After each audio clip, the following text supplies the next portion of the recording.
গাজায় চিকিৎসা দিতে যেতে চান সিলেটের ১০০ রেজিস্ট্রার নার্স ও নার্সিং শিক্ষার্থী। বিস্তারিত দেখুন সিলেট ব্যুরোর প্রতিবেদনে। ফিলিস্তিনের গাজায় ইসরায়েলি বাহিনীর চলমান হামলায় হতাহত মানুষদের বিনামূল্যে চিকিৎসা সেবা দিতে সেখানে যেতে চান ১০০ রেজিস্ট্রার নার্স ও নার্সিং শিক্ষার্থী। ইতিমধ্যেই সিলেট বিভাগ থেকে গঠিত বিভিন্ন নার্সিং ইনস্টিটিউটের নার্স ও নার্সিং শিক্ষার্থীদের নিয়ে ১০০ জনের একটি টিম করা হয়েছে। নার্সিং শিক্ষার্থীরা জানান, সিলেট বিভাগ থেকে ১০০ জন রেজিস্ট্রার নার্স ও নার্সিং শিক্ষার্থীর একটি টিম গঠন করা হয়েছে, যারা গাজাতে যেতে চায় হতাহত মানুষদের বিনামূল্যে সেবা দিতে। যেহেতু আমরা মেডিকেল পার্সন, যুদ্ধে অংশ নিতে না পারলেও যারা আহত হয়েছেন তাদেরকে সেবা দিতে পারবো।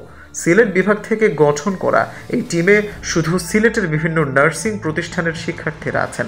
এ ব্যাপারে সরকারের সহযোগিতা চেয়ে প্রধান উপদেষ্টা সহ ৬ উপদেষ্টা বরাবর স্মারকলিপিও জমা দেওয়া হয়েছে। গাজায় পাঠানোর প্রক্রিয়া সম্পূর্ণের জন্য অন্তর্বর্তীকালীন সরকারের প্রধান উপদেষ্টার প্রতি আহ্বান জানিয়েছেন শিক্ষার্থীরা। সেজন্য সরকারের সহযোগিতা চেয়ে রবিবার দুপুরে সিলেট জেলা প্রশাসক বরাবর স্মারকলিপি দিয়েছেন তারা।